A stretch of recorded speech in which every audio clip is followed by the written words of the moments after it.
여러분, 혹시 중국 바이오 기업이 기술 수출로만 1,000억 달러를 돌파했다는 소식 들어보셨나요? 그것도 한국 바이오 기업 기술 수출액의 무려 10배나 되는 엄청난 규모라고 합니다. 어떻게 이런 일이 가능했을까요? 함께 자세히 알아볼까요? 최근 중국 바이오 산업은 눈부신 성장을 거듭하며 글로벌 시장을 선도하고 있습니다. 과거 제네릭 의약품 생산에 주력했던 모습은 온데간데 없이 지금은 혁신 신약 개발에 집중하고 있죠. 특히 기술 수출액은 2025년 상반기에만 660억 달러를 넘어서며 이미 작년 전체 규모를 뛰어넘었습니다.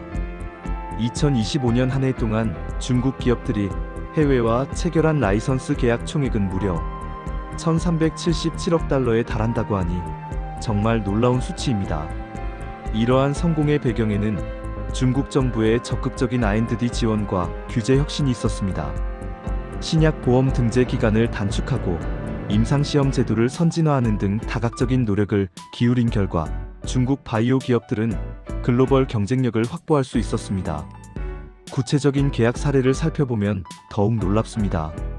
CSPC 제약은 아스트라제네카에 최대 185억 달러 규모의 비만 당뇨병 치료제 기술을 수출했고, 항서제약은 글락소스미스클라인 GSK과 12개 신약 후보 물질에 대해 최대 125억 달러 규모의 기술 수출 계약을 체결했습니다.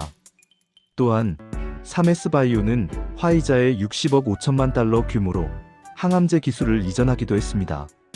중국 바이오 산업의 또 다른 성장 동력은 바로 AI 신약 개발 분야입니다.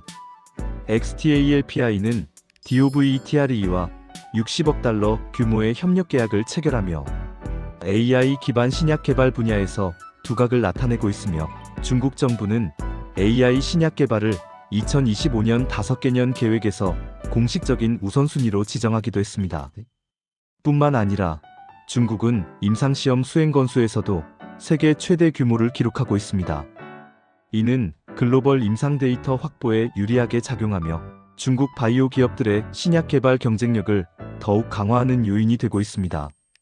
2024년에는 세계보건기구 WHO 국제임상시험 등록 데이터베이스에 7,100건 이상의 임상시험을 등록하여 미국을 앞지르기도 했습니다. 해외에서 교육받고 경험을 쌓은 바이오 인재들의 중국 복귀, 즉 리쇼어링 역시 중국 바이오 산업 성장에 큰 영향을 미치고 있습니다. 이들은 중국 바이오 산업의 혁신을 이끌고 있으며 글로벌 시장에서의 경쟁력을 높이는 데 기여하고 있습니다. 미국 의회 자문기구인 신흥바이오기술국가안보위원회 NSCEB는 중국 바이오 산업의 약진을 경계하며 중국이 글로벌 신약 개발에서 미국을 추월할 수 있다고 경고하기도 했습니다. 중국 바이오 의약품 시장은 2028년까지 지속적인 성장세를 보일 것으로 전망됩니다.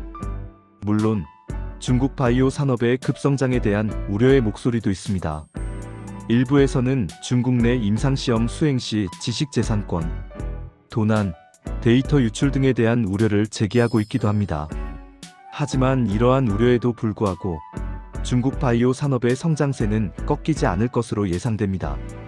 중국의 바이오 산업 성장은 우리 한국 바이오 업계에도 시사하는 바가 큽니다. 우리 기업들은 항체약물 접합체 ADC, 세포유전자 치료 등 경쟁력 보유 분야에서 기술력 기반, 차별화 전략을 강화해야 할 것입니다. 또한 중국과의 경쟁보다는 협력 관계를 모색하여 새로운 기회를 창출해야 한다는 의견도 있습니다. 결론적으로 중국 바이오 산업은 정부의 적극적인 지원과 규제 혁신, 해외 인재 유치, AI 신약 개발 경쟁력 강화 등을 통해 빠르게 성장하고 있으며 글로벌 시장에서의 영향력을 확대하고 있습니다.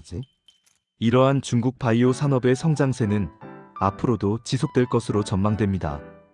우리나라도 이러한 변화에 발맞춰 적극적인 대응 전략을 마련해야 할 것입니다.